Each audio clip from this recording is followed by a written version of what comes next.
How to stop only calls in WhatsApp Android. First, open the WhatsApp app. The top right corner, tap on three dots. Then tap on settings. Now tap on privacy. Scroll down a little and tap on calls. To silence all the calls from unknown numbers, turn on this toggle. Go back if you want to do this for all your calls. Open settings, then tap on apps. Now tap on app management. In the search bar, write WhatsApp, then tap on it.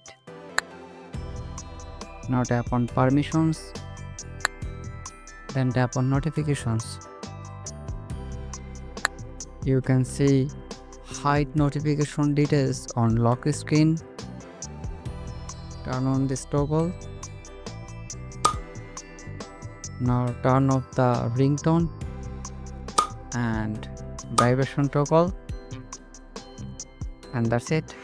This is how you can stop only calls in WhatsApp.